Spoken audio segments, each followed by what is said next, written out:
So now this is chapter 5, relational data model and database constraints. So this is what we are going to see, relational data model. Okay, keep it in mind.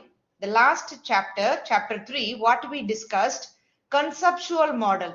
Okay, we designed the conceptual schema design. Okay, conceptual schema. That was entity relationship diagram. Okay, one example.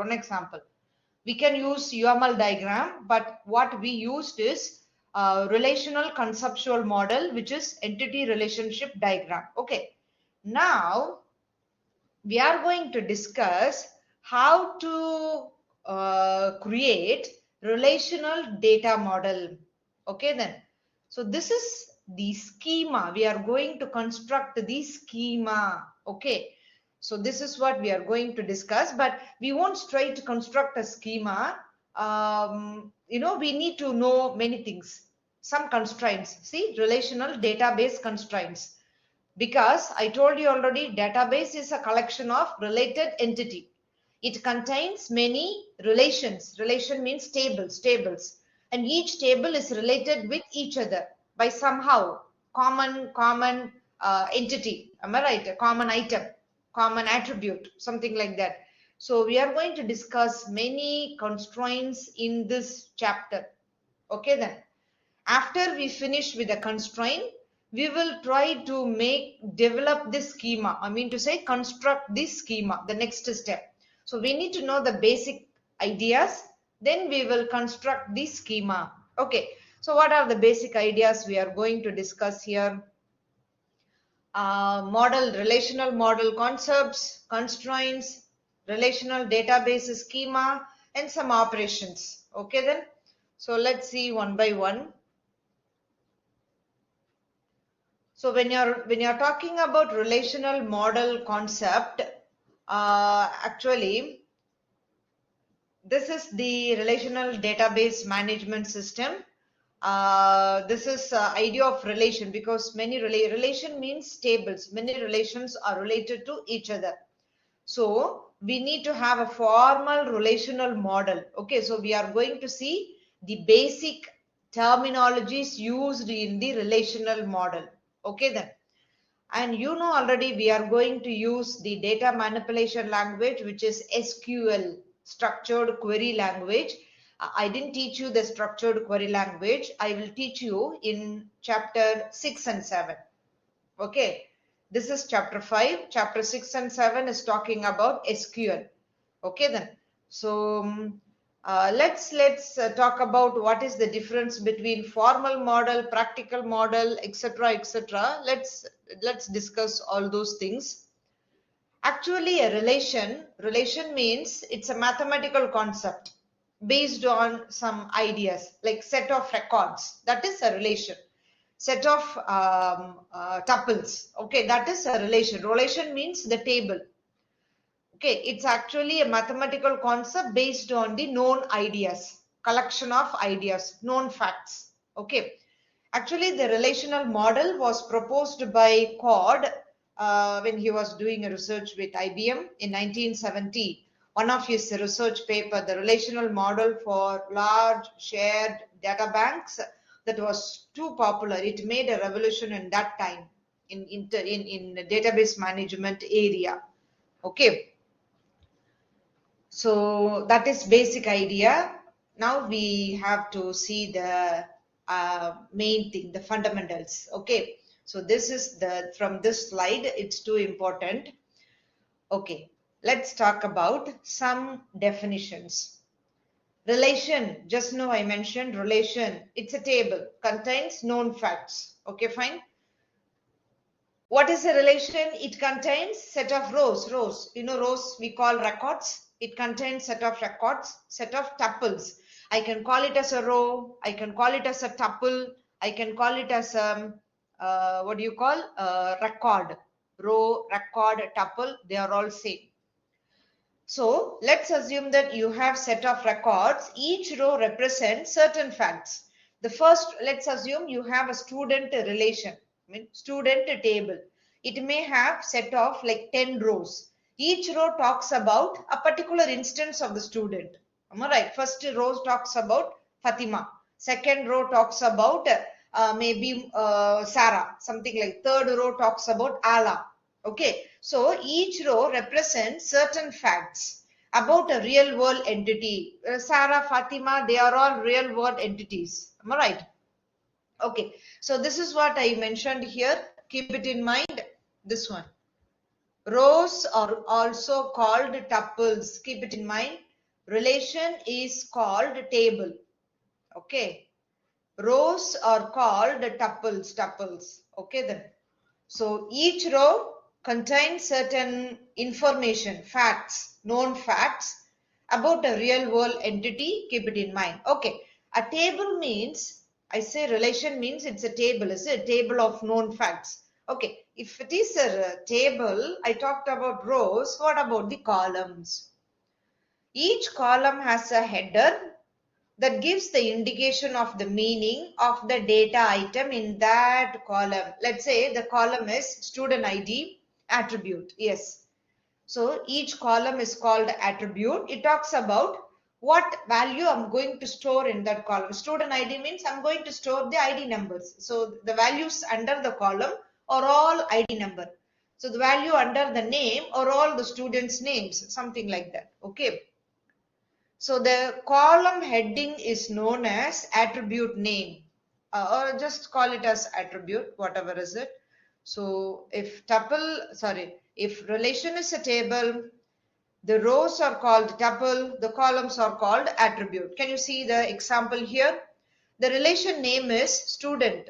Relation means what? Table. In DBMS SQL, we call it table. But you know, the textbook uses the name relation. Don't confuse. Relation means table, another name. Okay then. So the name of the relation in this example is student. And how many attributes are there? 1, 2, 3, 4, 5, 6, 7 attributes are there. How many tuples? 1, 2, 3, 4, 5 tuples are there. 5 rows. 5 rows. Can you get the idea? Can you see the tuple? It's all a real world entity. Am I right? Benjamin Bayer, real world entity. He's an employer of somebody or a student of an university. I don't know. Okay. Chung Cha Kim, another real world entity. Okay. Dick Davidson, another real world entity. Something like that. A tuple represents the data of a real world entity. The known facts. Known facts. Okay, so that is an example of the relation. Now, this relation and all, I gave you some examples in previous chapters. That's not new. The new thing is we have some terminologies we need to remember from now. Okay, I already mentioned the mentioned key of a relation. Key. Do you remember? In the previous chapter I mentioned that in each row we assign a particular key. That key uniquely defines or uniquely identifies the tuple, a unique value. You get my point? Like ID number. Most probably, keep it in mind, most probably it's going to be the ID number or a plate number or a registration number, something related to number. Okay then, most cases, 99.9% it's going to be like that. Okay, fine. So that's the thing we are going to discuss here. Key of a relation. Key of a relation. So each row has a value of a data item. Actually, they say that set of items, but I will come to that point, set of items, in the next slides. Okay, set of means many attributes, not one attribute, not only SSN number, maybe something else. Okay, I will give examples in the next slides. Set of attributes. Okay, so each row has is a value of the data item that uniquely identifies the row. Okay, that is called as key.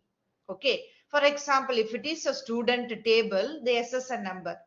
Okay, then social security number. Okay, something like that. Row IDs or sequential numbers are assigned as a key. Sometimes, keep it in mind. Do you remember? you have a list means you have a serial number like 1, 2, 3, 4, 5, 6, 7, 8 serial number. So that serial number can also be assigned as a key in case if you do not have a unique attribute, in case serial numbers can also work as a key. Okay, so that is called artificial key or surrogate key. You get my point?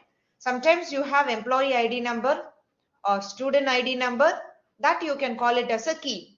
Some cases you will assign the serial number. Serial number means when you have a sequence number 1, 2, 3, 4, 5, 6, that number, serial number, that can be act as a key, assigned as a key. That is called as artificial key because it's not part of the tuple. You get my point? Okay. ID number is part of the tuple. It identifies that person or it identifies that item. But serial number is just a sequence number. Okay, so that's what it's called as artificial key. Okay, fine. So this is about key. We need to know many things. I will still discuss key. The key is coming until the end of the chapter. Okay. So now let's discuss some other definitions. So one definition, key, you know already. Okay, somebody is asking a question. Okay, like I'll go back to the previous slide 1 minute. Sometimes you will assign the serial number as a key. Okay, so because the serial number is going to be unique, because when you have a list, you will put a sequence number 1, 2, 3, 4, 5, 6 when you have a list of items. Can you get the idea? So that 1, 2, 3 is it's obviously distinct. It's not repeated. You get that? It's not duplicated.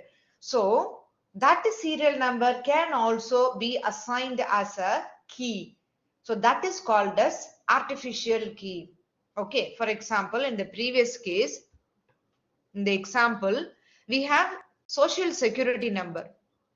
This social security number is unique. Can you see your ID number? Your ID number is unique. No way it's duplicated. The people have different ID number. Benjamin, Chang or Davidson or Rohan, everybody is going to have a different ID number. I mean, social security number. Okay. In some other tables, we may not have anything like that. So what we will do, we will have a serial number here. Okay, serial number means what is that? 1, 2, 3. I will assign 1 for Benjamin, 2 for Chung, 3 for Dick, 4 for Rohan, 5 for Barbara. Can you get the idea? That serial number. Listing 1, 2, 3, 4, 5, 6. So that serial number can act like a key. So that key is called as artificial key because that value is not part of the real world entity, is it? ID number is part of the real world entity, but 1, 2, 3 is not part of the real world entity. So it's artificial key. Okay. Truly speaking, we will try to avoid that one. Okay, we will try our best, but sometimes we may have to use that one. In rare cases, we may have to use the sequence number. Okay, some other definitions. Let's go to another definitions. You know the meaning of schema. That is the catalog. Do you still remember? Schema is catalog. Okay, that means description. Is it? So that is description of the relation. That is what we call a schema. From now in this chapter we will be using that mathematical notations. It's very simple. You already studied the discrete 1 and 2. It's not a problem. See, can you see here schema, how it is going to be represented? It's denoted by R of A1, A2, A3, A4, A5, etc. until AN. What do you mean by R? R is the name of the relation. What are all the A1, A2, A3 attributes? Like the table may have 6, 7 attributes like SSN, first name, second name, age, GPA, major. They are all called attributes inside the bracket.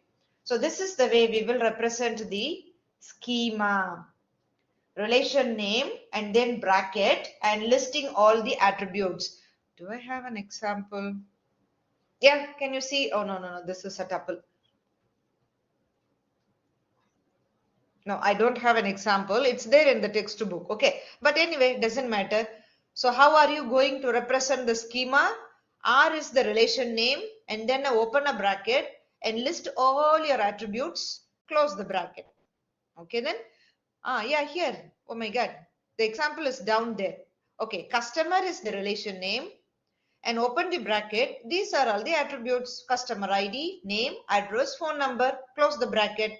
So this is the schema definition. Okay.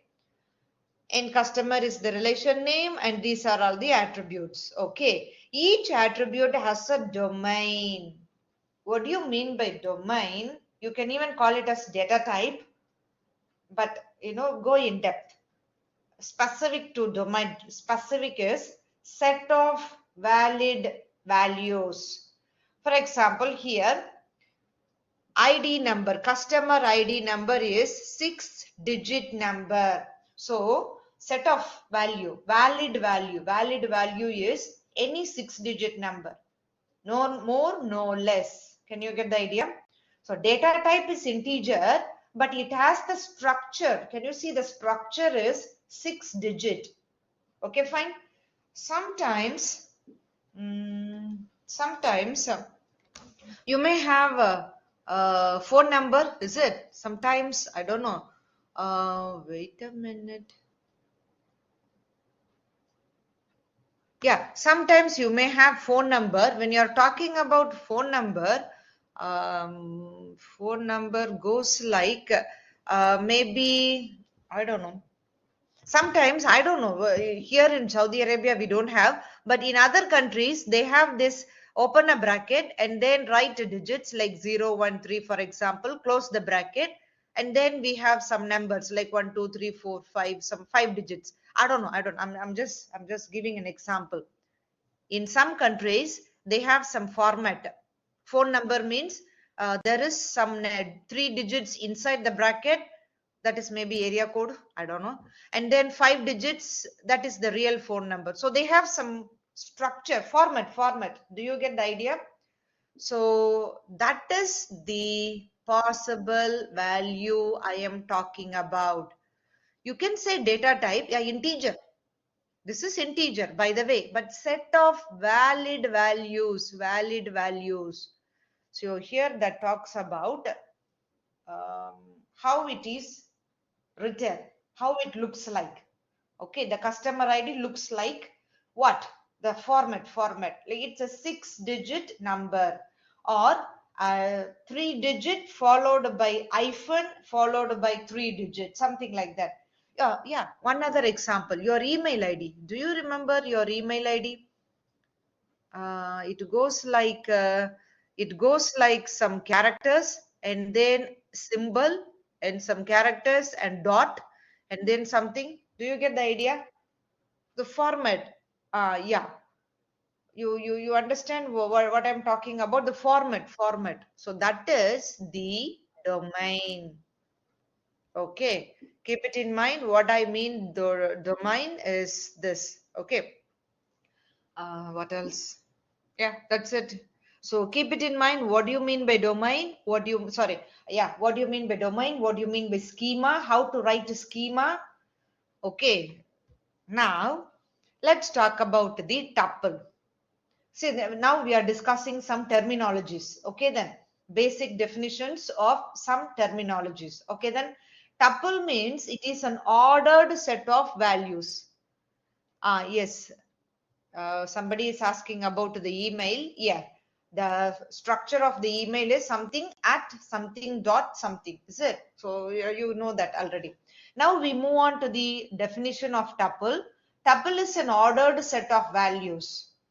Okay, when you're writing a tuple, okay, still now we are discussing the design part, not into the development, construction. I told you I will teach you SQL in next chapter number 6. Okay, so until that time we are discussing the the design. Okay, how are you going to represent the schema? How are you going to represent the tuple, relation, etc. So when you are writing a tuple is enclosed in an angle bracket. So it is a ordered set of values. Okay, so you put it inside the, what do you call, angle bracket. Each value is derived from appropriate domain. You have to follow the domain. If ID number means integer, something like that. Okay, I'll give an example. Just 1 minute. Do I have an example? No, I don't have. I did not put an example. Like for example, customer name. Okay, let's see. Just now I mentioned about the ID number. Let's talk about customer or student. Customer. So the customer name. When you're talking about customer name, the domain can be like this. I can say it varchar and then 25. Okay. Just now I mentioned about the domain for ID number, for phone, for email, is it? Now this is about for the text. What I said, varchar in bracket, I said 25, is it? So that means it is a string of characters, collection of characters, maximum 25. This is the meaning 25 here. The size 25. It can be less. Okay, the name, my name is Kavita. It's how many letters? 7 letters. Can you get the idea? Somebody will have a long name. Somebody will have a short name. Can you get the idea? So maximum is 25 characters. This is what you call domain, appropriate domain. So each value is derived from an appropriate domain. So you follow the domain. If it is an integer, follow the domain. If it is a varchar means collection of characters. Okay, variable character, that is the meaning, varchar, variable character. Okay, so I guess you understand the meaning. Okay, now when I say, when you are going to write the tuple, you just put it in the angle brackets, am I right? So can you see an example here? ID number, this is the name, this is maybe address, phone number, maybe, can you see the phone number here, the format? 3 digits inside the bracket, 3 digits outside the bracket, and then a dash, and then 4 digits. Can you see the format, how it looks like? Okay then, so keep it in mind. So now let's say another terminology, which is, 1 minute, let me erase it. Another terminology which is I mentioned 4 tuple relation, maybe 4 tuple. What do you mean by 4 tuple? Can you see the next line? I write here, this is called 4 tuple as it has 4 values. What do you mean? The tuple has some attributes, is it? In the previous slide, I gave you one table. I show you one table. Let me go back to the table. How many attributes? 1, 2, 3, 4, 5, 6, 7 attributes. So I can say 7 tuple. Don't think that I have 7 rows. No. 7 tuple here talks about the degree. How many attributes are in the tuple? What do you mean by tuple? Record. Record contains how many attributes? 7 attributes. So 7 tuple. I mean to say 7 and then hyphen tuple, something like that. Can you see here? Here in this example, I have how many attributes? ID, name, address, phone number. So can you see the comma here? This is one, another comma. So comma separates the attributes. So this is a 4 tuple because it has 4 attributes. Okay. So tuple tuple means a row in the customer relation. Okay. So a relation will have set of rows. As you know already, it's not a new concept. Okay. Now let's talk about some other definitions. I already mentioned about domain. So let's talk about domain or some more details. Like it has domain has a logical definition. For example, I already mentioned phone numbers may have set of 10 numbers, digits, 10 digits. Maybe this is one thing. And sometimes format, domain specifies the data type plus the format, how it looks like here, 3 digits inside the bracket, 3 digits followed by a hyphen, followed by 4 digits. So can you see D means here decimal digit. Let's assume you are talking about date, the format for the date. Maybe it's like 4 places for the year, 2 places for the maybe month and then day. I don't know. Or it can be 2 digits for the day and then a space and then 2 digits for the month and then a comma, 4 digits for the year, something like that.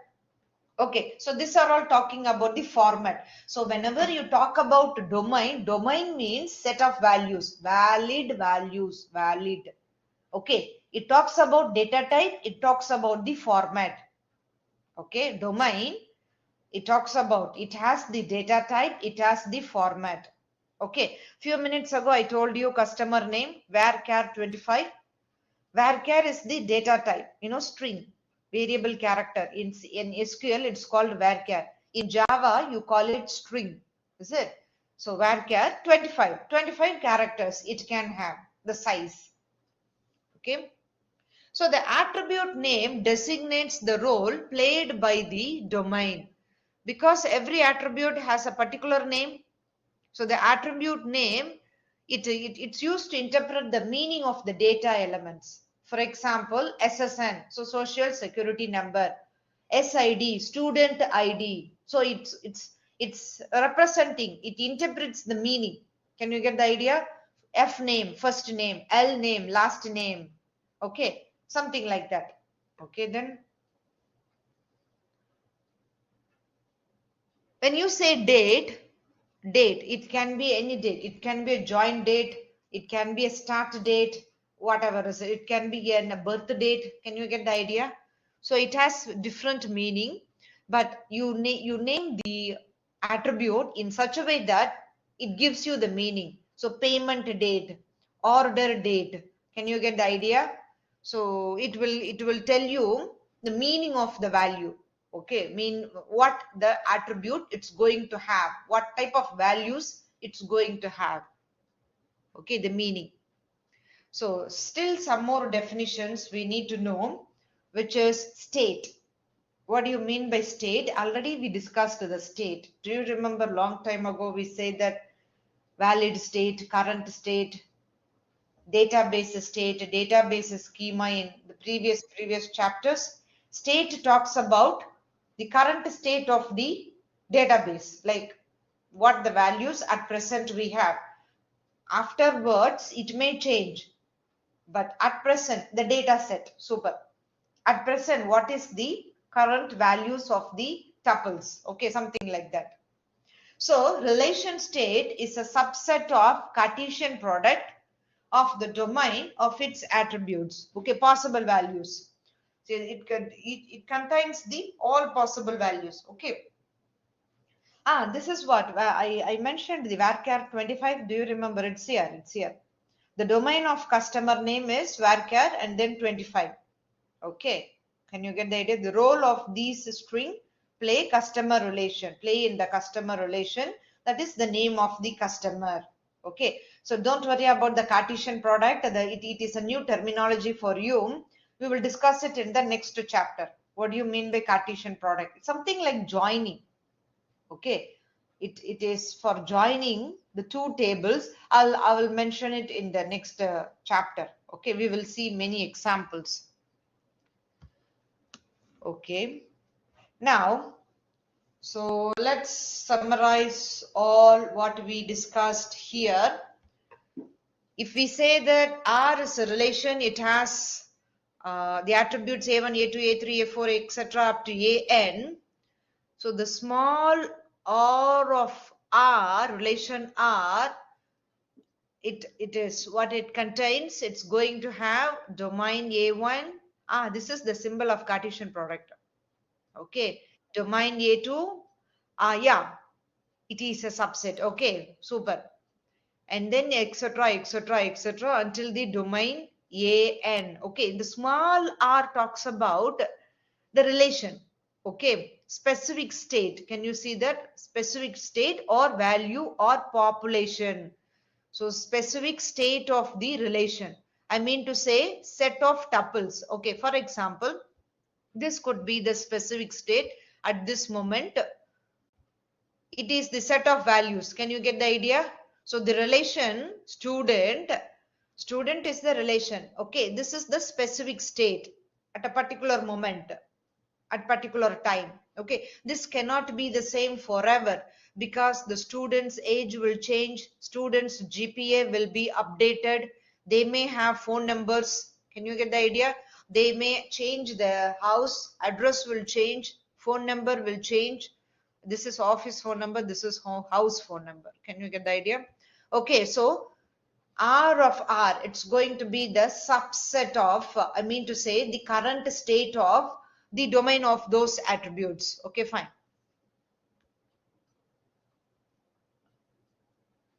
So R is the name of the relation. Again, this is the schema. We know how to write the schema. A1, A2 attributes. So R of R, this is the specific state. I mean to say, population of a particular relation. Population means the values, set of values of the particular relation. That is what you call population. This terminology I will be using in the upcoming slides. Population. Okay. The data of the particular table. Okay. What it contains, the values. Okay. Here, do you remember n tuple? What do you mean by n tuple? It contains, the tuple contains n attributes. Okay then. So the tuple contains n attributes. So keep it in mind. So yeah. So now let's talk about one simple example. If you have a relation, a table. Okay. So assume that you have a table. The table contains just very small table. It contains just very small table. It contains two attributes. Assume that it is A1 and then it is A2. So the table contains two attributes. Okay, fine. So the domain of the A1 and A2. Do you remember domain means I told you valid set of valid values, possible values. What could be the possible values? Assume these may be the possible values of A1 and A2. The allowed values are like 0, 1 or like A, B, C, D for A2. Okay then. The relation Shuk is asking, R of R refers to a single row or all the set, the whole values of the table. Just now I show you a student table. It contains 4 records, all the 4 records. Small r represent current state of the table. Okay, current state contains, I don't know how many records, all the current state. Okay.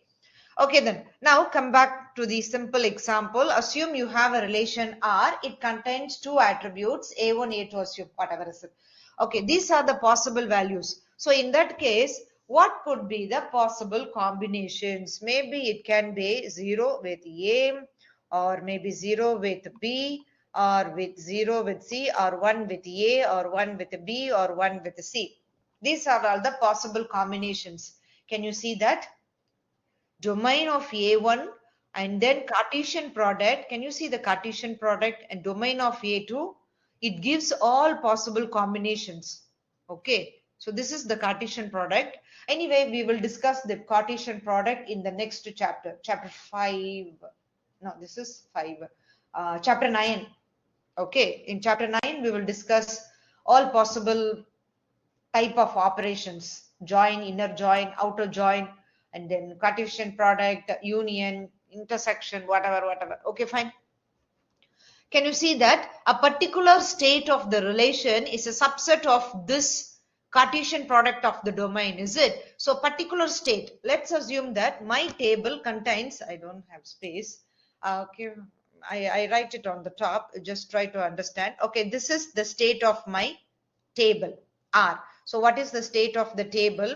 Like 0A, 0B, and then 1C. So this is my state of current state, my relation state. Okay, what do you mean by current state? At that particular moment, what is the values stored in that relation?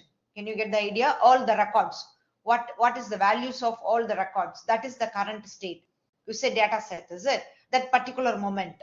Okay, let's assume that at a particular moment, these are all the values in my table. Can you see the R, the small r, that is the current state?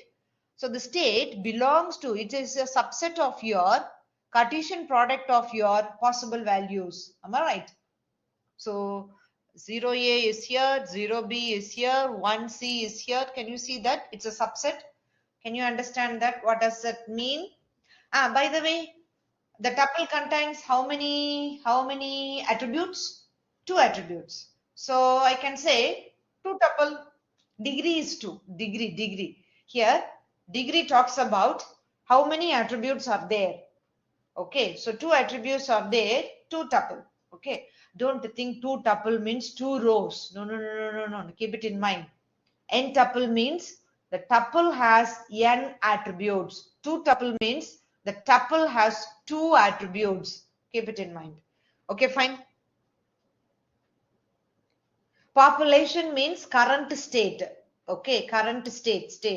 The state of the database. Okay, fine. State of the relation. The current state of the relation I call population. Can you see? The state of the relation is called population or populated table. Okay, and schema, you know already what do you mean by schema. Tuple means the record, domain possible values, attribute the column. Okay, relation, it's called table. So these are all the definitions that we just saw in this chapter. Now let's start some more things. This is a summary here.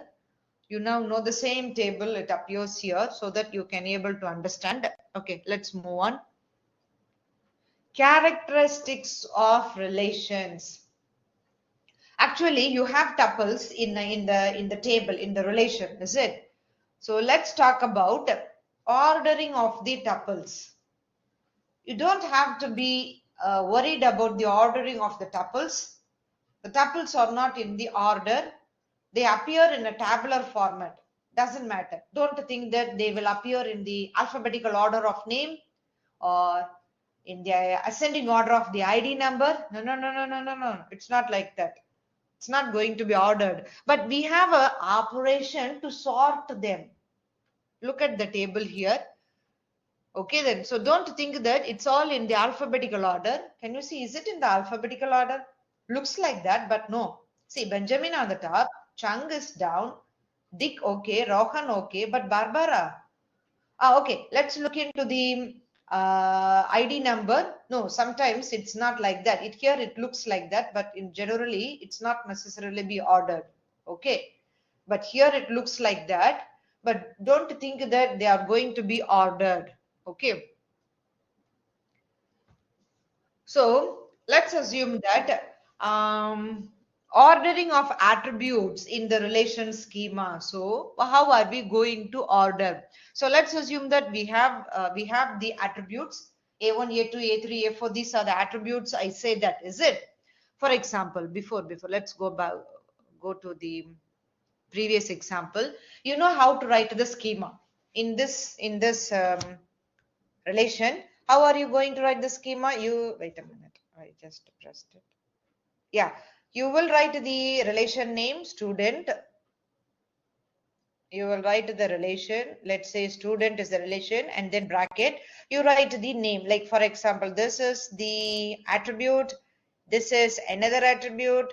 Another attribute. Another attribute. I don't know. Let's go ahead like this. Sorry, now semicolon. I am used to the Java. Sorry. Yeah, okay. Now, this is how do you represent the schema. Few minutes ago, I told you the format, how to represent the schema. Okay. Let's say I want you to represent the tuple. So how do you represent the tuple? Angle bracket. You put the items. Item means values of the attributes inside the angle bracket. Let me put the values of the attribute in the angle bracket. You have to follow the same order. Okay, ordering of the attribute. Okay, what does it mean? First, I need to mention the name. Like for example, Benjamin in double quotation, comma, SSN. Can you see that? SSN and number. And what is next? Can you get the idea? So, angle bracket. When you're writing the attribute, mentioning the attributes in a tuple, you need to follow the same sequence. Like in Java, we used to have it, is it? Method call, method parameters, formal and actual parameters, the same like that. So it's mentioned here, ordering of the tuple, don't worry about that. I'm talking about ordering of the attributes, okay? So if A1, A2, A3 are here, you follow the same sequence for the values. You put the values in the angle bracket, is it? The tuples are represented inside the angle bracket, each tuple, each set. Okay, so follow the same order. Okay, so there's one example is given here so that you can relate. So the first value is for this attribute. Second value is you can easily match. You know already the mapping, is it? So now let's move on to, this is a particular time, a previous state. Okay, this is a particular moment, but a different order of the tuple. Okay, the order of the tuple is differing. Can you see a Dick Davidson on the top, Barbara? Order is different. So the tuples can have different order. Don't worry about the order of the tuple. You need to worry about the order of the attributes only. You need to remember the order of the attributes. Why I'm insisting is, the next class I'm going to start, not next class. Okay, let me think. Okay, I still have something to finish theory. So when we start practical, you will be creating the table and then you will start to enter the values. When you start to enter the values, you need to follow the order. Okay, so the first is name, means you need to enter the value for name and then the number and then the house phone number and then address and then office phone number. You need to follow the same sequence when you insert values. Can you get the idea? Okay. When you do practical, you will remember the ordering. Yeah, you need to match the attribute value to the attribute. Do you remember in Java we used to have formal and actual parameters? So the actual parameter needs to match with the formal parameter. Am I right? The same thing. When you insert a value, that value should match with the sequence. Order of the attributes in your table. How did you create the table? You put the ID number first or name first. You get the idea? Now, some other characteristics of the relation. So we still talk about the relation. Values in the tuple. Okay, keep it in mind. The values means what? Like Benjamin, and then the number, and then the phone number, the values. Okay, the values are atomic. Atomic means, do you remember last class I teach you the types of attributes? Like simple. Do you still remember? So derived, like kind of a stored value, many other. That simple. The atomic is the simple. That means it can't be divided into two. That is the meaning of atomic. Is it fine, everybody? Clear? So indivisible. So keep it in mind. All the values are considered atomic. Do you remember we have multi-valued attribute, or some other type of attribute? So we are going to make all of them, change all of them into atomic. Okay, so how are we going to change everything to atomic? We will discuss it when we see the examples. Okay, fine. Okay, so keep it in mind, the values are atomic. Atomic means can't be divisible. Only one value. Like first name means it's first name. Okay, ID number means it's ID number. Can't be divided into smaller parts. Okay, fine. Now, each value in the tuple must be from the domain. You always keep it in mind. You have to follow the domain. Domain talks about the data type, also the structure. Okay, fine. We already discussed this in the previous slide. Okay, the last point. Sometimes you may have some data to be represented as null. Why? For example, yeah, can you see here? Some student like Davidson, he doesn't have a house phone number, but he has an office phone number. Okay, let's look into Benson. He has house phone number, but he doesn't have an office phone number. So it's not compulsory that everybody should have a house phone number and office phone number. Somebody is a working student, I mean part-time student. He's an employee but part-time student. So he's working, so he has an office number. You get my point what I'm trying to say. So if sometimes you may have some values need to be represented as null. Null here represents no value available, sometimes not applicable or not available. Okay, not applicable, not available. Okay, or unknown. Okay, so not available, it's not applicable, maybe it's unknown. Maybe he has a phone number, but he didn't tell us. If he tell us, I know he has a phone number, but he didn't tell me, so I don't know. Unknown. Not available and not applicable. Can you get not available means he don't have a number. Okay. Not applicable means no, he's a student. Student can't have a office number. You get my point? Okay. So there is a different meaning. Unknown, not available, not applicable. Okay. So in that cases, you need to write null here. Don't leave it empty. Just put a null there. Okay, so what is the meaning of null? These are all the meanings of null. Okay, some other notations. Okay, this already we discussed this previously. T refers the state, database state, the tuple state, and then AI, it represents the set of attributes. Okay, then. So value the vi of the attribute, ai of the tuple. Okay, so this is the t is the state. These are the list of attributes, refers the subtuple of t containing only these values. That is possible. So you have a tuple contains, for here, for example, here, yeah, here the tuple, maybe the consider the first record, maybe Davidson.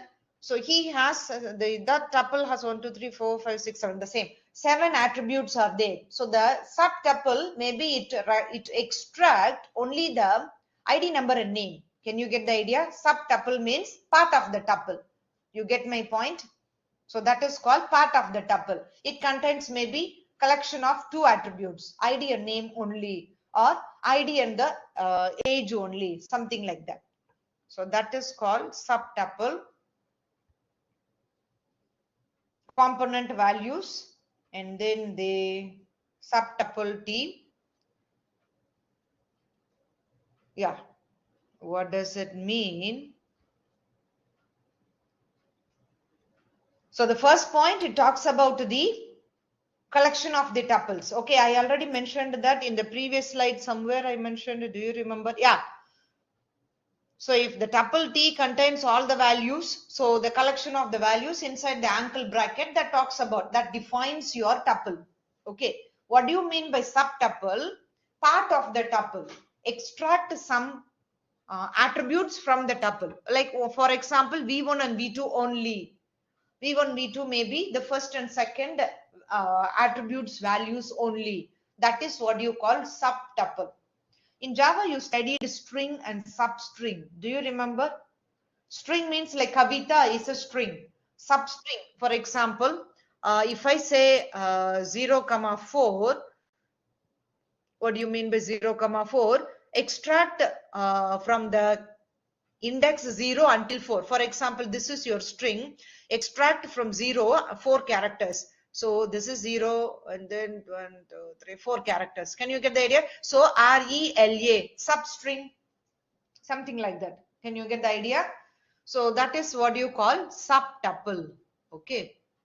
So what do you mean by constraint is some kind of conditions, like it determines which values are permitted, which values are not permitted. Okay, so that's the idea of constraints here. Okay, so there are three types of constraints we need to consider here. They are like implicit constraints, explicit constraints, semantic constraints. Okay, then these are the three main types of constraints: implicit, explicit, semantic. There are another name also: inherent, inherent or implicit constraint, schema based or explicit, application based or semantic. Okay, let's talk about implicit. Implicit means they are based on the model itself, data model itself. For example,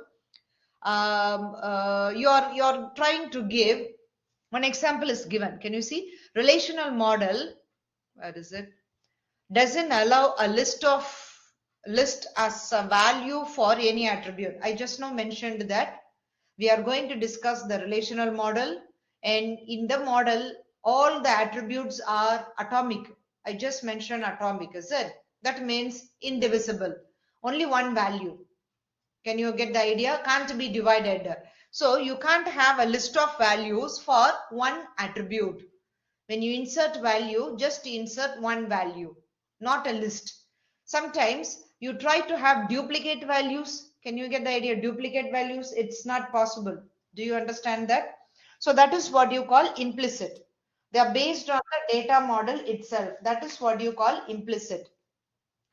Explicit in the sense, expressed in the schema by using the facilities provided by the model. For example, maximum cardinality ratio, that is an example for explicit. Okay, that means you can have this much maximum, like kind of cardinality ratio. Like for example, you have 1 to n, 1 to 1, 1 to many, something like that. These are the things you will be mentioning in the data definition languages, DDL. Okay, so that is the second category. Constraints that are expressed in the schema of the relational model via DDL. Okay, that is the idea. So for example, you mentioned the cardinality, so follow the cardinality. Let's say that 1 to 1, 1 to many, whatever is it. Okay. And then third one is semantic. Semantic is the business rules. You can even call it as a business rules. It will be represented in the application program. You won't be doing it in the SQL, not in the DDL. You won't do it. But do you remember I told you backend is your database, front end is your program. When you write a program, you impose some constraints. Okay, so that constraints will be activated when you execute your program. For example, you cannot have GPA kind of having this different value. Can you get the idea? Maybe like 0, -5, something like that. Okay, so these are all something you are going to put it in the application program. We are going to call it assertion. Okay, so these constraints are specified as assertion. Okay, in SQL. Okay, we are going to mention it as assertion. If we have time, we will see this. The third constraint, how to implement the semantic constraint. In case if you go, if you are ahead of the syllabus, we will see the assertion. Okay then. So these are all the three types of constraint. So one is already given in the data model itself. The second one is expressed in the schema. So you have to follow it. Okay, it's mentioned in the schema, you follow it. Okay, fine. Like for example, you cannot have a null values. Can you get the idea? Like primary key, I told you, you cannot have a null values. something like that. It's mentioned in the schema, so follow it in from as per the schema. And ID number has to be number. You cannot have a text. Something like that. It's mentioned in the schema. Okay, then that is explicit constraint. Yeah, the format even itself. Yes, format, domain values. Okay, the possible set of values. So whatever mentioned in the schema, you are following it. Okay, that is going beyond that is a violation to that, constraint. Okay, fine. And when you're talking about referential integrity constraint, okay, what do you mean by referential integrity constraint? Actually, there are three types of constraint I told you, is it? Which are like implicit, explicit, and then the semantic constraints. So these are the basic three types of constraint. We still have another important category of constraint is called data dependencies, which we call semantic is somebody is asking about semantic. Semantic is represented in the application program. So we will be writing assertion in the SQL. So this is what I told you when I teach SQL. If we have time, I will teach you the semantic. Okay. Like for example, when you are doing a program, writing a program, you will be mentioning the constraint in the program. For example, if the value is beyond this, you do this, something like that. Okay. If the age of the person is above 50, then you do some other action. You don't accept as a student, something like that. Can you get the idea? If the age of the person is below 10, you are not going to accept those values for the table, is it? You get the idea? Can't be a student. Student needs to have something, is it? Some constraints. He has to follow a constraints. Okay. So another important character constraint is conditions. Okay. Another important category of constraint is data dependency. This is we will see as a separate chapter. After I finish with SQL, we will discuss functional dependencies. Okay, or we can call it as a multi-value dependency, chapter 14, chapter 15. Okay, that is another category of constraint. Okay, it's not mentioned here. These are all the very basic three main types of constraints. So just stick to it. Okay, fine.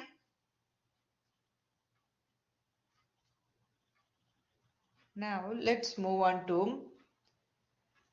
Now we move on to relational integrity constraints. What do you mean by relational integrity constraint is um, maybe we already discussed about the key, the primary key I told you, and there are some tables in the database, and I mentioned that each table is related to another table by some common attributes. So all those things we are going to discuss it here. Okay, those things come under here. So let's talk about the integrity constraints. So these conditions, these constraints means they are conditions that must be hold on all valid relation states. It needs to be satisfied in all the states of the relation. Okay, so there are three integrity constraint. Now I'm talking about the integrity constraint, which is the explicit schema based. Do you remember we mentioned the explicit, the middle one? Can you see the middle one? Schema based explicit constraint. I told you if you can't give a null value, don't give a null value. You get the idea? And if you should not duplicate the values, so don't duplicate the values. Can you understand that? Explicitly, it's mentioned in the schema. Follow the schema. Okay. There is a format given, so follow the format. Something like that. Okay. You gave it in the schema, follow it. So that is the explicit constraint. So there are three main types of explicit constraint, three main types: key constraint, integrity constraint, referential integrity constraint, plus domain constraint. Okay then. So this is the one I told you, the domain. Domain, you can't have a null value. Can you get the idea? And follow the structure. If it is an integer, give integer. Domain talks about data type and structure, is it? Okay then. So this is the domain one. Okay then, fine. Now let's talk about these three. These three are the main three types of explicit constraint. Key constraint, integrity constraint, referential integrity constraint. What does it mean, key constraint? You already know the key. I told you a few minutes ago, every tuple is going to be associated with the key. The key uniquely identifies the tuple. Student ID number is a key, I told you. Okay. But in reality, we have many types of key. The one I refer, the student ID number is a key of that relation. So can you get the idea? Student ID number or car registration number or SSN number. So these are all called primary key. Okay, I'll talk about that in a while. Let's talk about the types of key first. Super key, and we still have candidate key, for example. It's coming in the next slide. Okay, we will see those keys. What do you mean by super key? Super key is a set of or a collection of attributes. That is your super key. Not one attribute, collection of attributes. Can you get the idea? Super key is a collection of attributes. Okay, that's what it says. It is a set of attributes. SK means super key. So, of a relation with the following condition. So, what is the following condition? No two tuple in any valid state have a same values, no duplication. Okay, whenever it says key doesn't accept duplication, is it? So that is the idea here. For any distant tuple, let's assume there is two tuples, T1 and T2. Tuple means record. So let's take two records, T1 and T2. The values of the super key in T1 and the values of the super key in T2, they are not the same. Can you get the idea? Let's assume that what I can give an example. For example, ID number and name. Let's say the collection of the tuple for the collection of the attributes for the super key, ID number and name. Assume.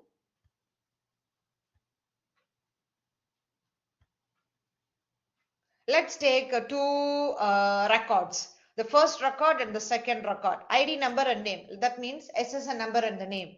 Can you see the SSN number and the name? They are not same. For this tuple, the super key values are different with this tuple super key value. Can you get the idea? So that's the one I'm talking about, the first criteria. Okay. Where is it? Yeah, can you see here? Let's take two distant tuple T1 and T2. Super key values for the tuple 1 is not same with the super key values, the values of the super key of tuple 2. So this condition must hold for any state.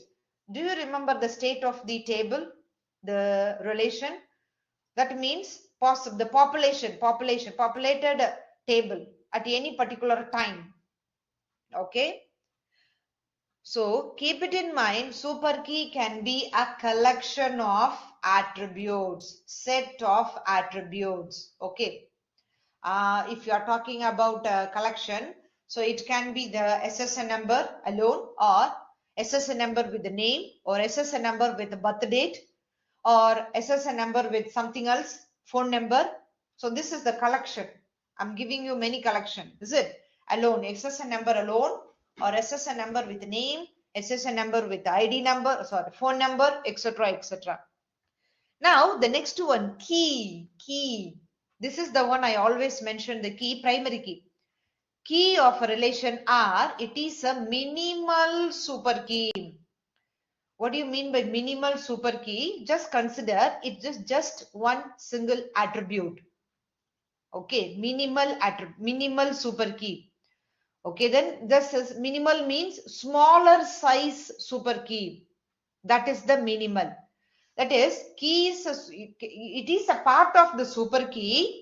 Okay, let's give an example of the same tuple, sorry, same relation. For example, SSN number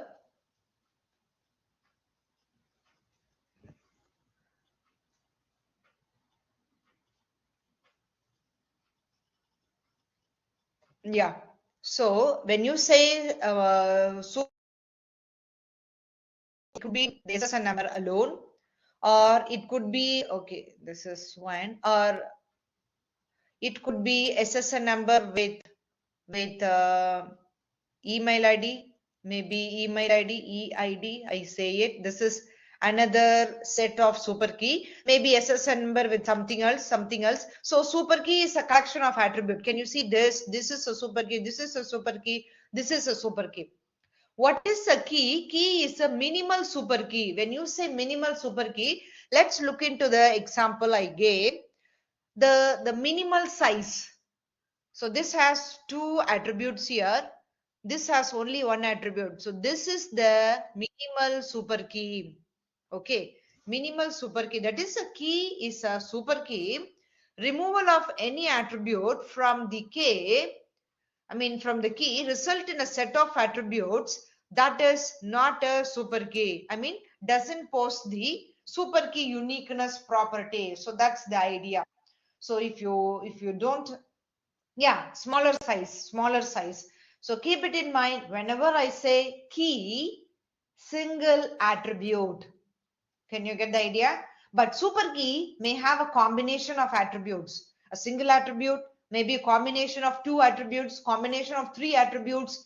Collection of all those key is a super key.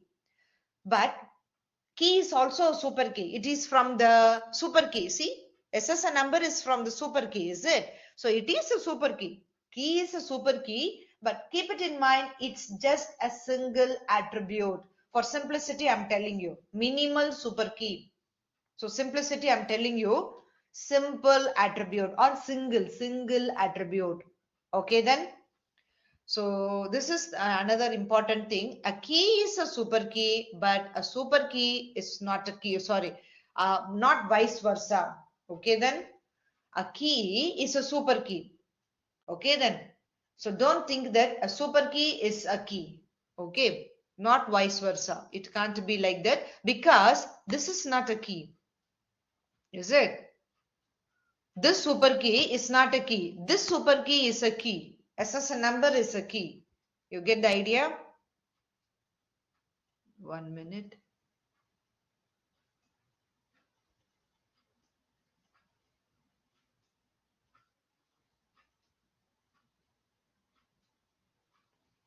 Okay.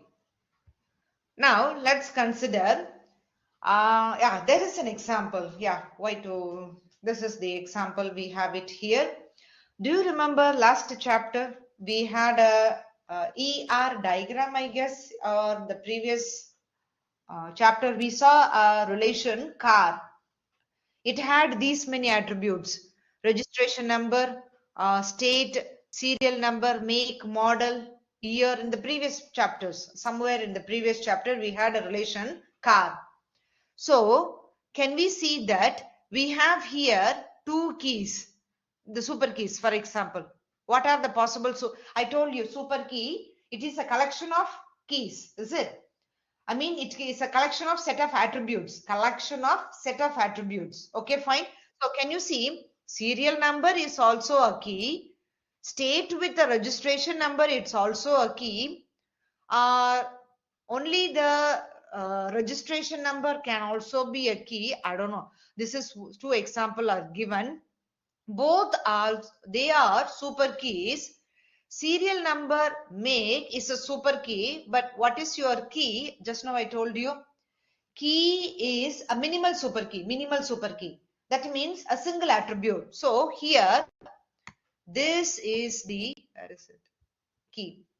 The serial number. Okay, serial, a minimal super key. Okay, then serial number with the make is can be a super key, but it's not a key. You can have another key, serial number with the make. Okay, then, but that is a collection of super keys. But when you're talking about a primary key, you go with the minimal super key, single attribute. Keep it in mind. This is what we are going to stick to it. One single attribute that comes under the primary key. Okay then.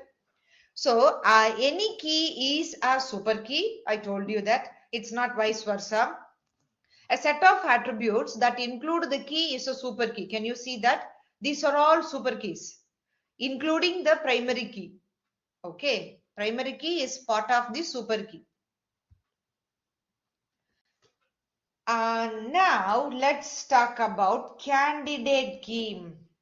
So a table may have several candidate key, but one of the key is chosen as a primary key. Okay then, so the key will be underlined. For example, do you remember one example I gave you in the previous ER diagram last class? We had department, project, what else? Employee, dependent, something like that. And in the department, do you remember I told you department name and department number can be the key, is it? So that's what I'm telling you. Candidate keys, candidate key, department number and department name. Similarly, project name, project number. Can you get the idea? I told you. So they are the candidate key. Okay then. But what are we going to consider is, just now I mentioned that primary key we are going to consider a single attributes, not two attributes, department name and department number. You are just going to consider one single attribute. Okay then. Both of them are candidate keys. Name and the ID, project name, project number, or department name, department number. They are considered as candidate key. But only one thing, only one you are going to choose. Only one. Do you want to choose department name? Do you want to choose number? So choose one as a primary key. You get my point what I'm trying to say? So I just now I mentioned in the beginning of the class, you always go for the number. Okay, don't go for the name.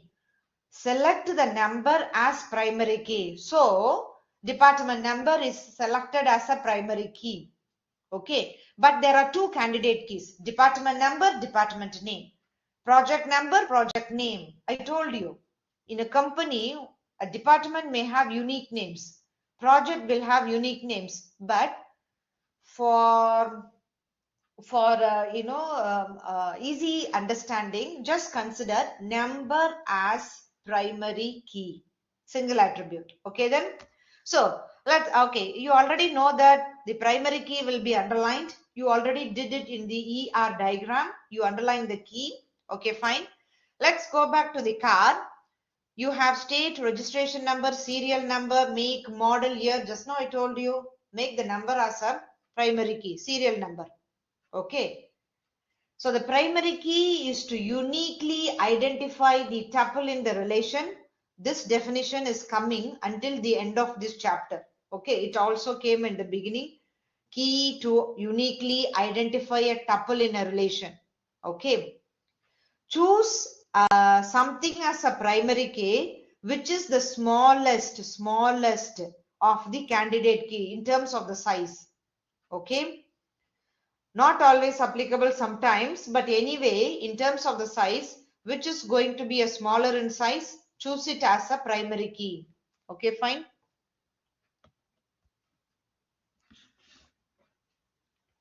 So now we are discussing the key constraint. We are in the explicit constraint. I told you there are three constraints, key constraints. No. The three constraints, the implicit, explicit, and the application constraint. Okay, then application means the one mentioned in the what do you call application programs. Can you get the idea? So we are in the middle ones, the semantic. Explicit, implicit, and semantic. Okay, so we are in the middle one, explicit. Is it okay? Schema based constraint or explicit constraint. Okay, what do you mean by candidate key? The example I already gave you, the candidate key is the previous diagram when we discussed. I mentioned that department name, department number, both are unique entities, is it? So both are candidate keys. But for primary key, don't choose both of them. Choose one of them. Okay. The key that's going to have minimum value, smaller size, majority of the cases, ID number. Okay then.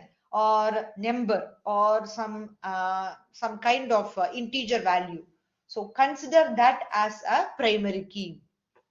So can you look into the car table, license number, serial number, whatever. If you want to take license number as a key, just underline it. If you want to take serial number as a key, you just underline it. Okay, both are unique. Okay, I told you the candidate key, it has a list of keys. So you just choose which is minimum. Truly speaking, license number is not minimum. Okay, serial number is the minimal super key. Size, just consider the size. So better to choose serial number. This is what's mentioned in the previous slide. Serial number is, where is it? Yeah, serial number as the primary in the previous slide. Serial number is, where is it? Yeah, serial number as the primary key. Okay, so this is the primary key. The size, can you look into the size? Can you look into this size? It contains the state and the number. Okay, no. Serial number is the primary key. I just mentioned that go for the limited size, minimum size. Okay. Now, relational database schema. Now we are going to look into the relational database schema. Again, the same thing is appearing here. Let's assume that S is a relational schema that belongs to the database. So S is the name of the schema for the entire database. Keep it in mind, database contains many tuples. Okay, sorry, many tables. A database contains many tables. Do you remember? Company database contains 4 tables. What are they? Employee, dependent, project, department. 4 tables, 4 relation, is it? So let's assume if S is a database schema, S contains R1, R2, R3, R4, R5. What are they? Relation 1, relation 2, table 1, table 2, table 3, table 4. Okay. And it may have some integrity constraint. IC is integrity constraint. We did not talk about the integrity constraint. Let's talk about that. So R1, R2, R3 are the names of the individual tables, okay, of the database. Yes. Okay, then for example, let's look into the company database. Yeah, so this is your database schema. Do you remember? Do you know how are we going to write? Just list the attributes and then split them as like box. Can you see? These are all the attributes of the employee table. These are all the attributes of department table, and etc. Okay. Do you remember this is the table? We used it in the entity relationship diagram. Okay. There were 4 tables. Am I right? All of a sudden here 6 tables. Why all of a sudden? There were employee table, department table, project table, dependent table. Am I right? And this is works on, and then yeah, table means relation. Keep it in mind. If I say relation, if I say table, they are all the same meaning. Okay. Do you remember the last class entity relationship diagram? We discussed entity relationship diagram for a company database. It contains 4 tables, is it? Employee, department, project, dependent, is it? And all of a sudden, we have here 2 additional table. What are the 2? Locations and works on. What I will do, just leave it for a while. Okay. Just keep, this is a table. How did they discover, or how did they came up with these 2 additional table? I will explain it in the next topic, chapter. Not now. Okay.